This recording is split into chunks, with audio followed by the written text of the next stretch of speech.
You're watching the Hong Kong Racing Show. Andrew Brown alongside my regular co-pilot, Alex Evers, and special guest, Bill Nader. Yes, you have three of us for the price of one on this show as we review Voyage Bubble's incredible Triple Crown triumph, plus look ahead to a couple of the big races at Sha Tin this weekend. Let's bring in the man who spent more than a decade working as an executive at the Hong Kong Jockey Club, Bill Nader. Bill, what was your reaction to this incredible victory from Voyage Bubble in the Champions and Chater Cup last weekend at Sha Tin? Well, it's very hard to do, as you know, because it's only happened once before, River Verde, and that was a long, long time ago. And in watching the toughest leg, obviously, is the Champions and Chater. That's the one. It's the end of a long, hard campaign. It's 2,400 meters, which is a distance only run three times in the entire Hong Kong racing season. Mm. But the manner in which he did it, Andrew and Alex, was just extraordinary because he was able to he was able to switch off and just travel so kindly for James McDonald, and to be able to do that, especially after the Champions Mile where he couldn't get past Red Lion. So I thought, wow, that to me, I thought wrongly. I thought, he's at the end of his season. He's not going to be at his best for the Champions and Chater. But boy, he got it back together and ran in a tremendous race and won quite comfortably to complete the Triple Crown. So I was very, very impressed. Yeah, you and a lot of us, Bill, I thought it was just an incredible win as well. And Alex, you were there at Sha Tin last weekend, you lucky duck. I think you were there for all of Voyage Bubble's Triple Crown wins this season, which Yep. is just amazing. Can you talk to us about the atmosphere when Voyage Bubble won with J Mac aboard on Sunday? Yeah, the crowd went nuts as soon as he made that move to the front there with like 300 meters to go, and he traveled up so easily. He just looked a winner the entire step of the race, and the crowd responded great to it. James was very appreciative and thankful, and a lot of great moments of them coming back and him throwing his goggles to the fans, and Bubble seemingly loving all the attention. And turns out he's a very, very nice horse. I mean, he won the Derby where he came from barrier 14 from the back of the pack, where he'd been showing a bunch of speed early in his career, and now to settle the way he does, and he just seems like he's getting better and better, and figuring out more how to listen to the rider a little bit than earlier on in his career, and it's really benefited him. I never thought he would have gone 2,400 meters when he won his Derby. It's crazy, and that's kind of what the wonderful thing about Hong Kong racing is. You just get so many surprises, and you get to see these horses run for multiple years and build the fan bases. Yeah. The way he went over 2,400 metres, I think they should be looking at Melbourne in November for the 3,200 metres of the Melbourne Cup. I mean, he just looked like he did it so comfortably. But Bill, you sort of just put this accomplishment into perspective for us, becoming just the second horse ever to do it. I know it's every owner's dream to win a Hong Kong derby in Hong Kong, but this would have to be right up there as well, wouldn't it, from an owner's perspective, winning a Triple Crown? Yeah, it's a bit different for us, right? As Americans, you think of the Triple Crown as your 3-year-old year. Mm. In Hong Kong, the Derby is run in your 4-year-old year, and this Triple Crown is really for older horses in open company. So what he's done is absolutely phenomenal. And to Alex's point, early in his career, you would have thought the Derby was a stretch for him to win at a mile and a quarter, and to see him now win at 2,400 in the manner in which he did it was, devastating. So you got to tip your hat to the trainer, Ricky Yu. It was an extraordinary effort by him and his team. And James McDonald said that in the post-race comments. And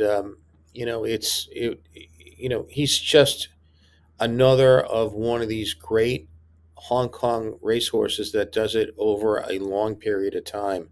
And as Alex said, that's what makes racing in Hong Kong so great, is you get to see these superstar horses compete for multiple years and really develop and really expand their portfolio into uh, races and distances that you might not think they could handle early in their career, but they continue to develop and they get there. And it's interesting too. Like, remember Coburn with California Chrome and how he was calling people cowards because they didn't run on all three legs of the Triple Crown, and these are so different.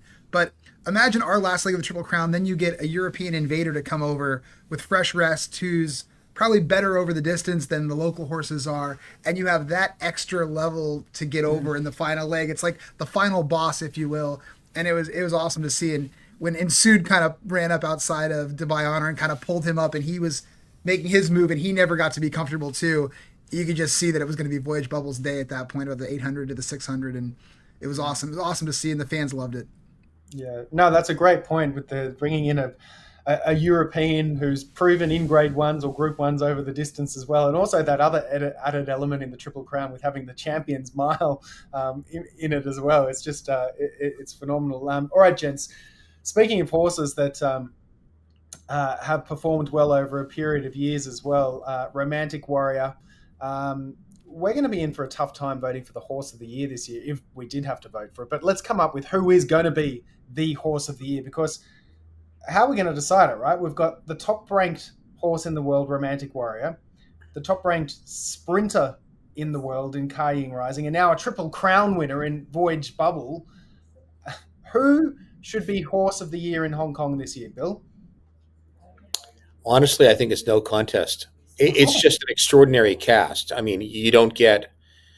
This is a magical year in Hong Kong that you get three finalists like this group of three. It's exceptional. I mean, it's a dream year. But for me, it's Ying Rising. No contest. I think he gets it. He has been perfect, and he couldn't do anything more. He didn't skip a dance. For me, I think he wins. And I get it. It's an exceptional cast, and it's hard to say this, but he's a landslide winner for me. Ooh, yeah, okay. Well, I think a lot of people would agree with you. What about you, Alex? Bill, would that change your opinion if Voyage Bubble had won the Champions Mile, or would it still be the same? It would probably still be the same. However, well, it's a good question. Had he won the Champions Mile, that would make me think. But I still think it would be Ying Rising. But and boy, Voyage Bubble came so close to winning the Champions Mile. But that's why I say it's just an incredible group this year. One for the ages. But in the end, it's hard to vote against perfection. Yeah, and he beat the clock. I mean, it wasn't just that he was beating the same horses. He was doing it against his own times and running easier as the races went on. It was just one of the most impressive seasons. And again, he travels so well in the dirt. If there was ever a big purse increase to the Breeders' Cup sprints, You oh guys my, won't it'd give be up on fun to see that. him. It'd be fun to see him come over because he does go so well in the dirt. But no, I agree with you. I think he should be the horse of the year. And what he did was unprecedented. And he won a Triple Crown of his own, that sprint series where he won I can't remember the three races. It's the Chairman's Sprint Prize, The Centenary Sprint, the Chairman Sprint, and of course the Hong, Hong Kong Hong Kong International. Sprint. Yeah, Yeah, yeah, yeah. yeah. And he did those also impressively. And even to me, I thought his Hong Kong Sprint where he got pressed on the outside by Victor the winner, and he never really got to settle. I thought that was one of his more impressive runs, despite it not necessarily looking that way. But I think he's the best out there in Hong Kong right now. And if he goes on to the Everest, it'll be really interesting to see what happens at the beginning of next season. Oh, yeah, I cannot wait for that, which is part of the reason why we won't be seeing him at Del Mar for the Breeders' Cup as well. The Everest kind of being in late or mid to late October at Royal Randwick, the richest race on turf in the world, which will be his first up run for the new season, Ying Rising. And you guys have convinced me we'll just make it a clean sweep for Ying Rising Horse of the Year. I should also mention that Romantic Warrior has undergone some minor surgery successfully too to address an issue in his left foreleg, which became apparent just after we recorded the show last week. He'll soon begin his rehabilitation, and this came about due to some proactive health screening policies implemented by the Hong Kong Jockey Club. So it sounds like the issue was identified nice and early, and we're wishing the champ a very quick recovery. Before we move on, guys, what about Jockey of the Year? Anyone prepared to go out on a limb and decide whether Zach Burton or James McDonald gets this? Because this is a popular vote, isn't it, Bill? Does this go to the public? Yeah, its most popular jockey, Yeah. the jockey of the year, will be Zach because he had the most wins. So that he'll wrap that up. You know the champion jockey, champion trainer is based on number of wins, so Yep. that goes to Zach, and it will probably go to John Size. Hmm. Um, but most popular jockey will be a public vote. But look, I mean, I think it'll still go to Zach. I think Zach has done enough, and he would get it. So I think Zach will get both, but clearly he'll get champion jockey. Um, that's almost already clinched at this point. He's a popular man, Bill, isn't he? That's, I think, 3 phone calls in the I'm first sorry. Sorry. half of this show. Last time he was calling us when we were recording too, and managed to give us a best bet, which a successful best bet, which was good. So yeah, Zach Purden's almost certainly going to. I mean, he is going to wrap up an 8th champion jockey title. He's got that well and truly sewn up. I think he's exactly 50 wins ahead of his closest rival, Huey Bowman, at the moment. The Trainers' Championship, I'd say, still up for grabs. John Size, a 6-win lead over David Hayes with 13 race days left in the season. I think Hazy was telling us he's saving a few for the tail end of the season too. So we'll keep an eye on his runners in the last 13 cards of this season. Just on John Size though, who has 12 trainers championships under his belt. He became just the second trainer last weekend at Sha Tin to reach 1,600 Hong Kong wins when Stellar Express saluted with Brenton Abdullah aboard. A phenomenal effort. Bill, when it's all said and done, will John Size likely be remembered as one of the greatest trainers in Hong Kong racing history? Yeah, without a doubt. I mean, he's done it. Whenever you say something like that, it's the ability to do it over a extended period of time, and he's been able to do that year in and year out.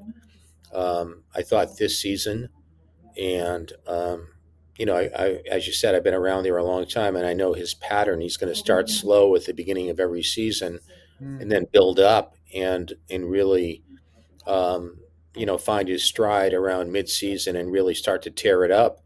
This year, he started. I thought he lost something off his fastball. I thought, going into even December, um, he had too much to do, but then he quickly found his stride and started getting winner after winner. So, um, yeah, he's a consummate professional, no nonsense kind of guy, and just great pattern of success year after year. So yeah, he'll go down in history as one of the all-time greats. Yeah, I think I read somewhere that he's now 70, John Size. He doesn't look it, does he? Horses must be keeping him young, I think. But yeah, phenomenal effort. 1,600 wins for him last weekend as he hunts down a 13th champion trainers title, which would be quite the effort unless Hazy has something to do and has something to say about it as we go. But anyway, also news that I wanted to mention too was more of a shout out really. Derek Long, who rode a 3-timer at Happy Valley during the week. So congratulations to Derek there. So he'll be in good form ahead of his big ride aboard Lucky Swainess this weekend, who features in one of the 2 races we're going to take a look at, the Sha Tin Vase Handicap over the 6 furlongs on the turf. And as we have a look at that, field number 1 is Lucky Swainess, who returned from a year off due to injury to run 6th behind Ying Rising in the Chairman's Sprint Prize last out. Speaking of Ying Rising, number 2, Helios Express, has seen plenty of his heels this season, but gets his chance here. 3 Lucky With You has some excuses in the Chairman's Sprint Prize last out. Patch of Theatre, an interesting runner, cuts back in distance. He's run top 3 at all 3 attempts at this distance. The speed map shows Lucky Ladies' Choice and Victor the winner up front. Helios Express settling last, as he tends to do. As I just mentioned, gentlemen, the last time we had Bill on the show, he actually phoned in as we were recording. He was a surprise guest. We gave him around 30 seconds to handicap a couple of races, and he delivered with his best bet. Bill, you've got the honour. Who do you like here in the Sha Tin Vase Handicap? Well, let me explain one thing in this race. Lucky Swain S is a multiple Group 1 winner, extraordinary record over the last 2 seasons, but then had a fetlock injury and was off for a full year before he returned in its last start. And the penalty for all of that success, it's now this race, like 98% of the races in Hong Kong, is a handicap. So the weight that you carry depends on your Hong Kong rating. He came back off that year layoff and was rated 132. After finishing sixth in his comeback race, his rating dropped to 129. But he's rated so much higher than the rest of the field that more than half of the field is out of the handicap. Out of the handicap meaning more than 20 pounds out. So his entry into this race really throws it out of whack in terms of the scale of weights. And to have to carry the 135 second up off that long layoff, I think it's a very, very tough assignment for the big guy. So that opens it up. And I think the beneficiary of all of this is Helios Express, who his last win was over a year ago at 9 furlongs. But here he is over 1,200 meters, 6 furlongs. And I think he's the obvious choice. He's got the bad draw. He's drawn outside, but he's run 7 times this season, all in group company, and he's always been there. He's 5 seconds and 2/3, but he keeps running into horses like Ying Rising. He's not there this time. His season is over. Lucky Swainess, he's going to get 12 pounds because his rating is 117, so he gets 12 pounds. And I think that's a big edge for him. I know he'll go back from the wide draw, but I think he's just better than these horses, and this is his race where he can shine. So I'm strong for Helios Express. Yeah, you make a good case for him. Alex, are you in agreement with Bill or looking elsewhere? I am. I think he gets his flowers here once the big horse is not around. He's been so consistent. He's run his race, and he's been right there with Satono Rev, who's Japan's best sprinter, who we're going to see go take on Ascot. Another one I'd like to mention for here, just as I've been looking at the weather, it seems like it's been raining this week. And so if we do get a bit of cut in the ground, Invincible Sage moves up greatly with some moisture in the ground. And so I wouldn't. He ran really respectable. I think he finished fourth in the Chairman's Sprint in April. So I could see him running a big race. I just worry about the pace. If there's not enough pace to set it up for these late running horses, and maybe Lady's Choice with a lightweight gets out there and goes forward and gets brave on the lead. But those are the three that I'd probably be looking at here. Nice. Okay. Well, that's another clean sweep because I'm with Helios Express as well, for a lot of the reasons you boys just outlined. I do think Pachithita is an interesting runner on that cutback. As I said earlier on in his career, he's, I think, never out of the top three over this distance. And I've got to put in, as you both called him, the big guy, Lucky Swainess, in for the trifecta. So that's my three: Helios Express, Pachithita, and Lucky Swainess. Race 6 is the other big one at Sha Tin on Saturday night. It's Friday night, I should say, too. Take note. Alex did warn me at the start of this show that racing is Friday night North American time this week, Saturday afternoon at Sha Tin. So take note of that. So Friday night, race 6 is the Lion Rock Trophy Handicap over the mile. And we spoke about Red Lion earlier on in the show, the Champions Mile winner who beat Voyage Bubble last time out. 2 Chang Chang Glory, the pride of Iowa, always gives his all. We've got the 2 beauties, Beauty Eternal and Beauty Joy. Number 6, Sunlight Power, was third to Red Lion in the Champions Mile and gets back to handicap conditions. And another interesting runner, 9, Johannes Brahms, is back after his 6th in the Hong Kong Derby. So the speed map here shows Red Lion once again in front and trying to get that nice soft lead like he had last time out. A great race, this one. I'm very intrigued by this race, and I'm also very intrigued in which way Bill's going to go. Bill? I think this one's pretty wide open. I think Red Lion coming off the big win in his last start, beating Voyage Bubble, is going to be the one to beat. He's drawn inside, and I don't think there's a lot of speed in here. I think that the pace is going to be moderate at best. So I think that's why it's going to be a big finish here. And again, this is a handicap. Like I said, 98% of the races are handicaps, and now instead of equal weights, like he he won at in his last start as a a horse that was low in the handicap, and he was a big price. Now he takes the opposite role. He's the highest rated horse. He's got to carry the top weight. This is not a terms race where they're going to carry equal weights. And I think he'll be tough, but I think he's beatable. And I go to Sunlight Power, who ran a little bit under the radar, a very good race in the Champions Mile. He was gaining ground, saved ground all the way, pinching ground under Simeon, and got up to be beaten only a half a length in the end. Now he gets a good shift in the weights. Look, you'd have to run a career best to win this.